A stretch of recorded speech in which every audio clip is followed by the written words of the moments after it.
Every Wednesday morning, a U.S. government agency most people have never heard of publishes a report that can move oil prices within minutes and eventually shows up in what you pay at the pump. It's called the Weekly Petroleum Status Report, and it comes from the Energy Information Administration.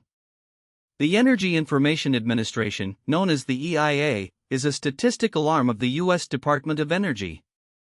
Its job is simply to collect and publish independent data on energy, no policy agenda, just numbers. And one of its most closely watched products is this weekly snapshot of U.S. crude oil and gasoline inventories. Here's what's actually in the report. It shows how many barrels of crude oil and refined products like gasoline are sitting in storage across the country, compared to the previous week. If inventories fall more than traders expected, that signals demand is outpacing supply and oil prices often rise in response. If inventories build up more than expected, it signals oversupply and prices often soften. This is also where you'll hear terms like WTI and Brent. West Texas Intermediate, or WTI, is the main U.S. benchmark crude price. Brent is the international benchmark, sourced from the North Sea. Both are quoted constantly in financial media, and both react to the same weekly inventory data, along with global supply decisions from OPEC and its partner producers. There's another layer worth knowing: the crack spread. That's the difference between the price of crude oil and the price of the refined products made from it, like gasoline and diesel. It reflects refinery profit margins, and it's part of why gas prices at the pump don't always move in perfect lockstep with the crude oil price you hear about in the news. Why does any of this matter beyond traders?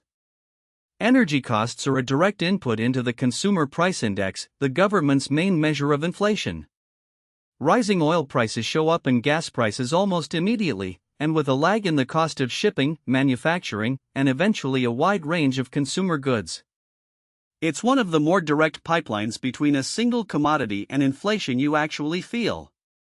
It's worth being clear about limits here. A single week's inventory report doesn't determine long-term oil prices. Those are shaped by global supply agreements, geopolitical events, and demand trends over months and years. The weekly report is a short-term market mover, not a long-run forecasting tool on its own. Here's the practical takeaway. When gas prices move noticeably over a few weeks, the explanation is rarely random. It usually traces back to a combination of these inventory reports, refinery activity, and global production decisions, all publicly documented and updated on a predictable schedule. 3 things to remember. The EIA publishes crude and gasoline inventory data every Wednesday, and markets react to it directly. WTI and Brent are the 2 benchmark prices to know, both influenced by this data and by OPEC plus supply decisions. And energy prices feed directly into inflation measures, which is why oil moves matter well beyond the price at the pump. Most people only notice oil prices when they're filling up the tank.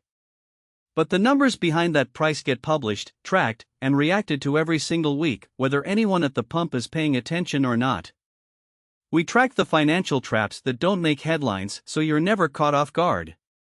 If this helped, subscribe. We post every day. I'll see you in the next one.